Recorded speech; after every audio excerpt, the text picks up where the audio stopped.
Le Grand Matin Sud Radio, 7h-10h, Patrick Roger, Cécile de Ménibus. 8h16, le petit déjeuner politique ce matin, c'est Amélie de Montchalin, ministre de la Transformation et de la Fonction publique. Bonjour Amélie de Montchalin. Bonjour. Dans un instant, on va parler du télétravail dans la fonction publique, de la hausse aussi des arrêts de travail, de la vaccination, mais aussi, bien sûr, de la campagne pour la présidentielle. Commençons par la candidature d'Anne Hidalgo. Parmi alors ses propositions, Anne Hidalgo souhaite doubler le salaire des enseignants. Vous qui êtes en charge de la fonction publique, alors je rappelle que ce ne sont pas les enseignants ne sont pas compris en fait précisément, ils sont dans la fonction publique, mais est-ce qu'ils sont véritablement dans votre domaine Évidemment. ou pas? Ou ils dépendent du ministère, parce qu'ils dépendent du ministère de l'Éducation nationale. Tous les agents publics, qu'ils soient de l'État, de la fonction publique territoriale ou de la fonction publique hospitalière, sont sous ma responsabilité de ministre de la fonction publique. Comment jugez-vous cette proposition? Écoutez, c'est un festival d'abord de démagogie.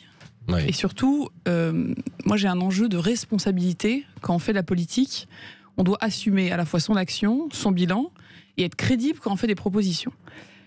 Quand je regarde la maire de Paris, la manière dont elle s'occupe des fonctionnaires de la mairie de Paris, et puis quand j'écoute la candidate hier à la présidentielle nous dire que les deux principes phares de son engagement, c'est d'abord que la loi soit respectée, et c'est le respect et la considération pour les agents publics, j'ai envie de lui dire qu'elle ne fait ni l'un ni l'autre à Paris. Bon, pourquoi? Parce que d'abord, la loi sur les 35 heures, Oui. c'est quand même une loi que les Français connaissent depuis maintenant près de 20 ans. Oui. Elle n'est toujours pas appliquée à la mairie de Paris, et donc à partir du 1er janvier 2022, nous avons réinscrit dans la loi que toutes les collectivités territoriales devaient faire appliquer cette loi, et c'est très compliqué à Paris.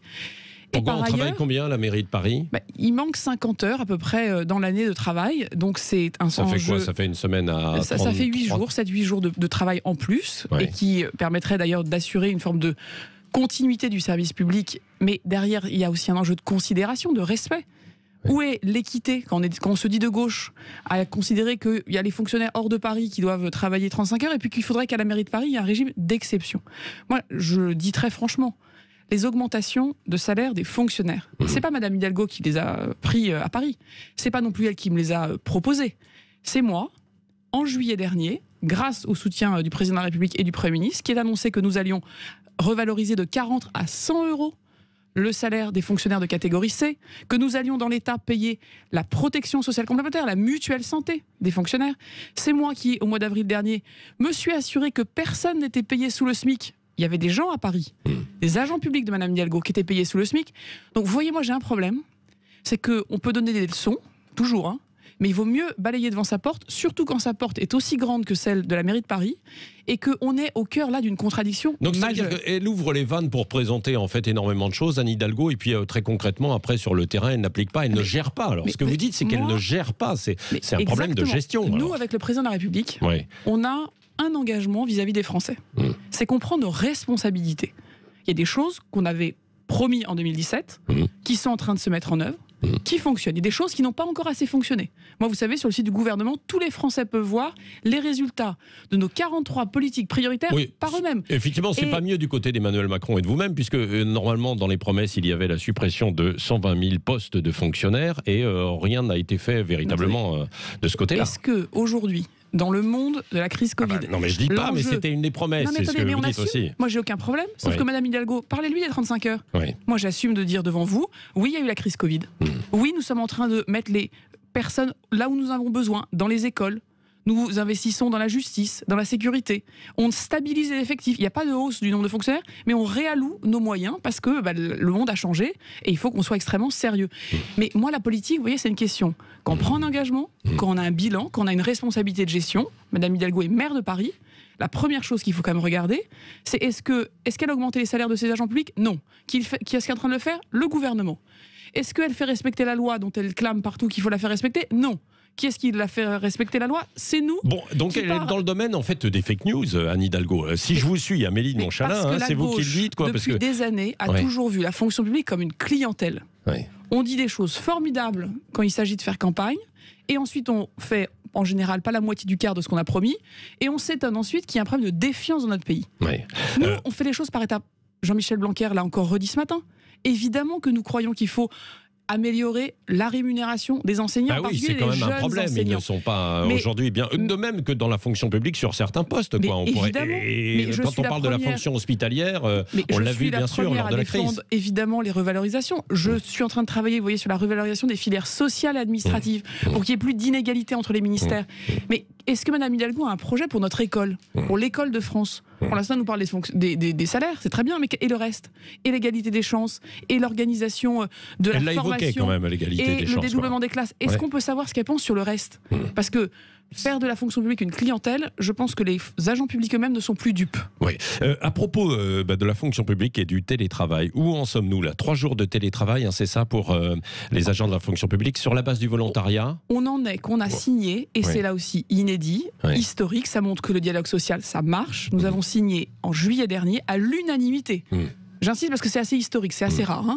À l'unanimité de tous les syndicats et de tous les employeurs publics, un accord qui fait qu'à partir du 1er septembre, les agents publics peuvent télétravailler 1, 2 ou 3 jours, avec évidemment une base volontaire. On n'est plus dans le régime où tout le monde était obligé de télétravailler. C'est un changement majeur d'organisation.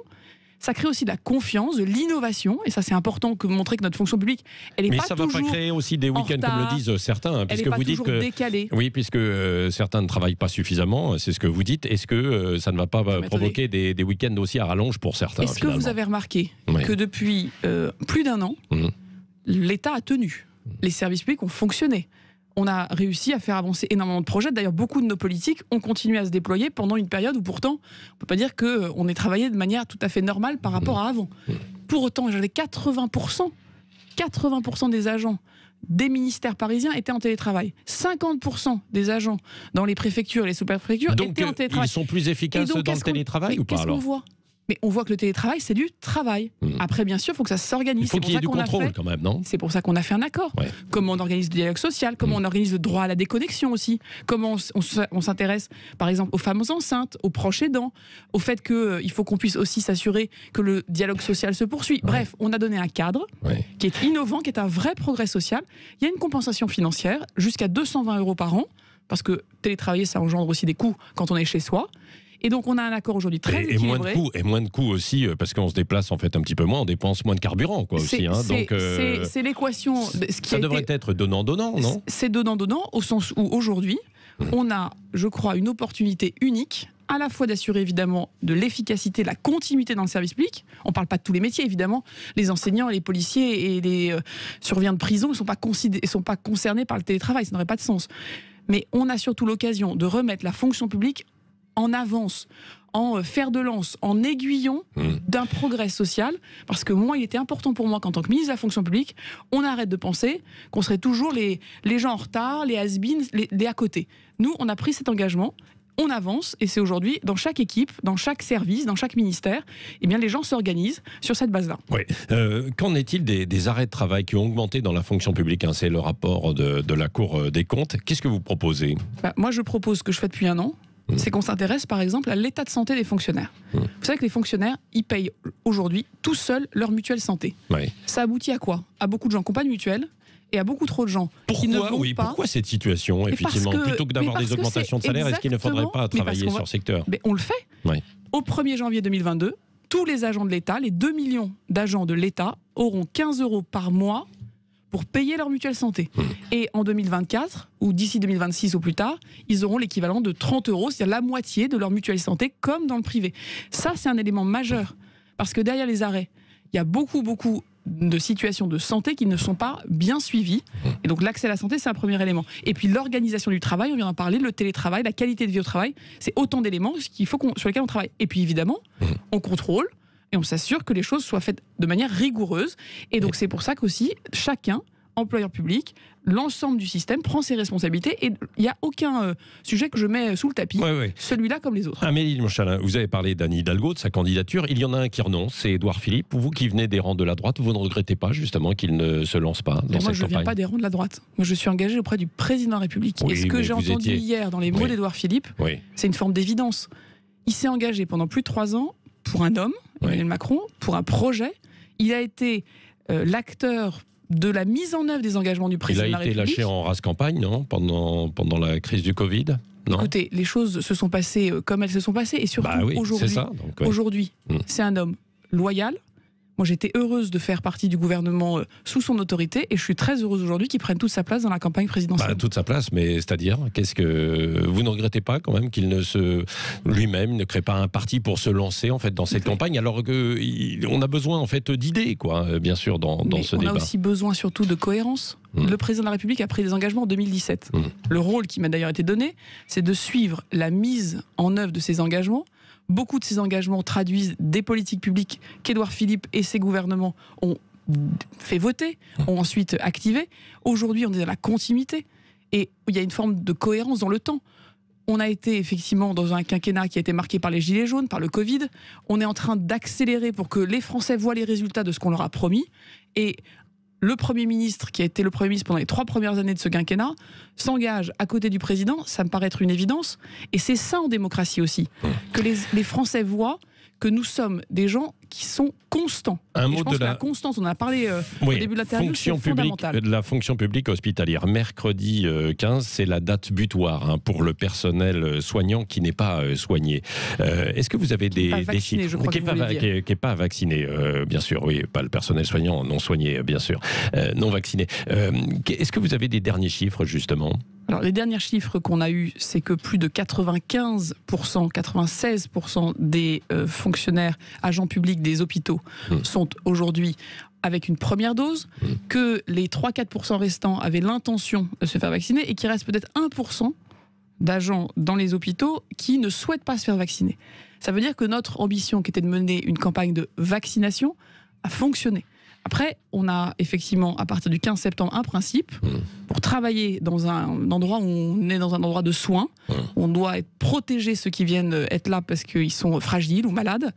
Il faut avoir au moins une première dose. Et si on n'a pas encore cette deuxième dose, il faut avoir un test négatif. C'est le principe, on l'appliquera avec à la fois rigueur et fermeté. Mais on voit aujourd'hui que le résultat est là. 99% des agents publics des hôpitaux soit sont déjà vaccinés, soit ont l'intention de le faire. Donc c'est une question de jour. On n'est pas aux 99% encore, quoi. Tout à fait, quoi. Tout de même. Vous savez, les fonctionnaires, ils ont été exemplaires. Ils ont été exemplaires parce qu'ils ont fait tenir l'État. Ils ont été exemplaires parce qu'ils ont ouvert les centres de vaccination. Et aujourd'hui, ils sont exemplaires parce qu'ils sont vaccinés à quasiment 90%, c'est-à-dire plus que la population générale. Donc moi, j'ai aucune leçon à recevoir. J'entends effectivement des gens qui nous disent « Oh là là, c'est terrible, vous allez sanctionner ». Mais on sanctionne ce qui doit être sanctionné. D'abord, on a beaucoup encouragé, beaucoup incité, et les résultats sont là. Les agents publics de notre pays sont massivement, très majoritairement, voire quasi tous vaccinés. Et c'est ça qu'il faut aujourd'hui valoriser et qui montre bien l'exemplarité, la confiance qu'on peut avoir dans notre fonction publique. Oui, Benalla au tribunal, c'est l'épine dans le pied d'Emmanuel Macron, de son quinquennat. Bon, d'abord, c'est une affaire judiciaire individuelle. Et un quinquennat... Individuel, mais enfin, il était à l'Élysée, donc c'est pas tout à fait individuel. Un quinquennat, c'est quoi ? C'est des actes tous les jours pris pour que la vie quotidienne des Français s'améliore. C'est ça que les Français y voient. Et donc, je peux vous dire que c'est ça que je vois aussi. Le reste, ça ne m'intéresse pas. Bon, un mot quand même aussi de la proposition d'Éric Zemmour qui propose de revenir à la loi de 1803, c'est ça, obligeant les parents à donner des prénoms français à leurs enfants. C'est une bonne solution, ça, pour essayer effectivement de redonner de la cohérence à la France? C'est absurde, c'est nauséabond. Et je pense que M. Zemmour, on aimerait bien savoir là où il se trouve. Je lui avais posé la question quand je l'avais rencontré lors d'un débat. Je lui avais demandé s'il était candidat, polémiste ou éditorialiste ou journaliste. Bon, manifestement, il n'est toujours pas lui-même capable de nous dire ce qu'il est. Ce que je sais, c'est qu'en général, quand on sort de l'ambiguïté, c'est souvent assez dépend. Et que je vois mal comment il va transposer tout ce blabla, comme je disais, nauséabond, en un programme. Et à la fin, vous savez, pour voter, il faut quand même que les gens ils comprennent où vous les emmenez. Ouais. Bon, nauséabond, cela dit, l'atmosphère parfois est assez nauséabonde. Là, on l'a vu avec une autorité bousculée ou sifflée ce week-end. C'était à Val-de-Reuil. Je ne sais pas si vous avez vu ces images. Ça s'est passé dans une mairie avec des tensions intercommunautaires. Et puis les policiers insultés aussi lors d'un concert de la fête de l'humain. Qui peut incarner l'autorité aujourd'hui dans la future campagne ? Je crois que le président de la République a toujours eu une ligne d'autorité sur ce qu'était la République. Quand on prend des mesures, par exemple, comme la loi sur le séparatisme, qu'est-ce qu'on dit ? On dit la République, elle est une.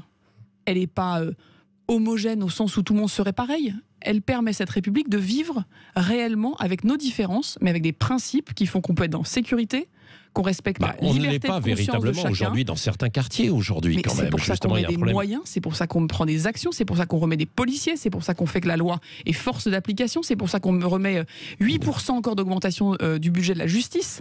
Donc notre main ne tremble pas. Mais vous voyez que ces questions, elles se résolvent sur le terrain par un travail permanent, par un engagement d'ailleurs des agents publics qu'on doit à tout prix soutenir et protéger. Et donc notre main ne tremble pas. Mais c'est pas, là aussi, ni avec des invectives et des polémiques, ni avec des discours angélistes. Madame Hidalgo nous dit que la sécurité, ça se résout avec une loi qui se respecte. Mais on la remercie, c'est bien pour ça qu'on met les moyens pour que la loi soit respectée. Merci Amélie de Montchalin, ministre de la Transformation et de la Fonction publique, qui était l'invitée ce matin de Sud Radio.